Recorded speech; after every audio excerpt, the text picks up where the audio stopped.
A gente volta com atualizações, o PL da anistia. Lembrando, o Pedro Moreira estava com a gente agora há pouco, ele está lá na Câmara dos Deputados. A gente está fazendo aqui uma força-tarefa para entender quantas assinaturas ainda faltam. São 233 de 257. Falta pouco. E eu estou falando porque eu vi a lista, tá, gente? Eu tenho a lista aqui, então eu vi quais deputados já assinaram. Depois a gente pode até trazer a famosa arte para explicar para a nossa audiência. E quem traiu os partidos, o PL está inteiro, não, né? Tá mais ou menos assim, viu? Tem o PL 93%, Republicano 53%, PP quase 60%, União Brasil 50% e a turma está um tanto chateada com o Kassab, porque só tem 40% de adesão. Já previsto, a gente falou sobre isso, né? Mas Bolsonaro falou tanto do Kassab e não teve tantas assinaturas assim, o partido PSD. Pois bem, o ex-presidente Jair Bolsonaro deve ter um encontro ainda hoje, nesta quarta-feira, com o presidente da Câmara dos Deputados, Hugo Motta.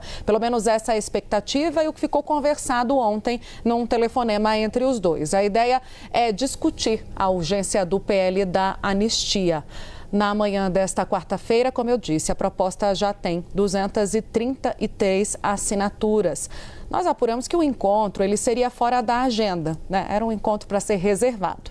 Portanto, o local ainda não foi definido. A Raquel Vargas, do portal 247, trouxe uma informação hoje mais cedo de que o ex-presidente telefonou, e nós confirmamos, para o presidente da Câmara, a fim de entender, de mapear ali junto a Hugo Motta qual é o problema, qual é o impasse sobre pautar ou não a urgência.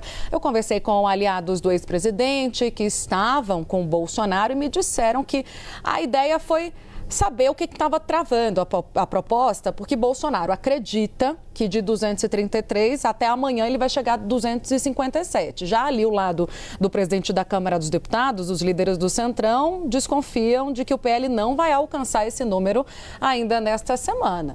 E aí, segundo relatos, o Motta teria pontuado a necessidade de conversar também com o Senado e com o Executivo.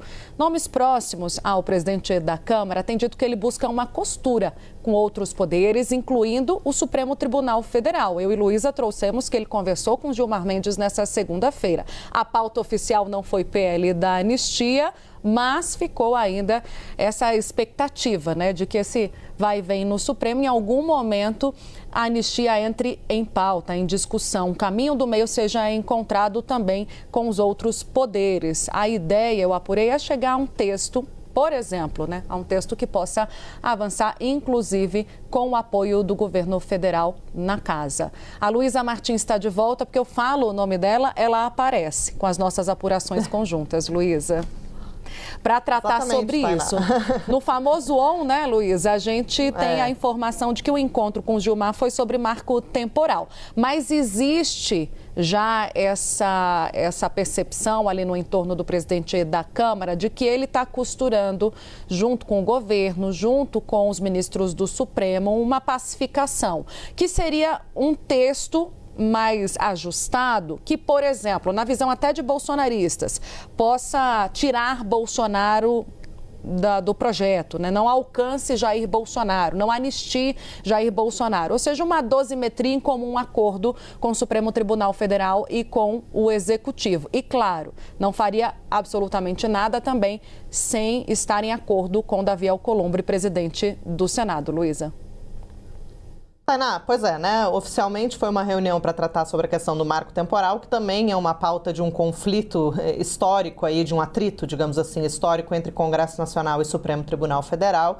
Mas a gente sabe que é quase impossível não endereçar o assunto principal, que é essa questão da anistia. Então foi uma conversa aí de termos gerais e que certamente, pelo que contam as fontes que estão a par dessa conversa, passou por esse tema. A avaliação do Supremo e o que tem sido reportado a Hugo Motta quando ele procura essa interlocução com a Corte é a seguinte: pode até haver margem para uma redução da dosimetria, né? A maioria dos ministros não concorda com isso, mas já começou a se abrir esse espaço para que a pena possa eventualmente, como disse o ministro Luiz Fux na ocasião do julgamento da tentativa de golpe, ser um pouco menor. Mas não caberia, então, segundo a avaliação dos ministros, uma anistia completa, né? Um perdão dessa pena a ponto de colocar essas pessoas em liberdade, por exemplo, né, ou de livrá-las de cumprir medidas alternativas à prisão, como a tornozeleira eletrônica, né, a proibição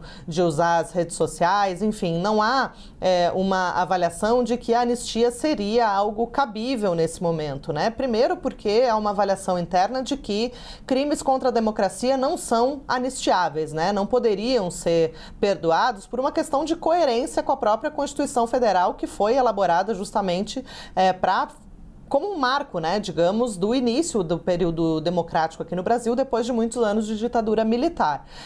Num segundo momento, o que se fala é que as penas severas, né, têm sido consideradas pelo Supremo Tribunal Federal, como uma espécie de garantia que novos ataques não vão acontecer. Então, a avaliação é de que, olha, antes de uma pessoa, né, alguém que costuma ter ali uma crítica muito forte ao Supremo Tribunal Federal decida invadir a corte, depredar a corte ou participar de algum movimento extremista, né, algum movimento que peça intervenção militar, é bom pensar duas vezes, porque as penas têm sido de 14, 15, 16 até 17 anos de prisão em alguns casos. E isso é considerado, então, essa vacina, né? Esse trunfo que o Supremo tem para evitar uma nova onda de ataques, uma reedição, digamos, do 8 de janeiro de 2023. Então, até começou a se pensar dentro do Supremo Tribunal Federal que pode sim haver um espaço para uma pena menor do que os 14 anos, para a gente citar o caso específico que virou um símbolo, né, da Débora dos Santos, que foi acusada de manchar a Estátua da Justiça com batom e participar também de todos os atos extremistas ali de 8 de janeiro. Mas não seria uma pena tão baixa, mas talvez diminuir um pouco. Enfim, essa interlocução ainda está muito em aberto, mas anistia completa é algo que os ministros do Supremo desconsideram nesse momento. Obrigado, Luísa, pelas informações. Depois desse furo jornalístico que a Tainá Falcão traz com o Daniel Rittner, dessa conversa entre Hugo Motta e Jair Bolsonaro,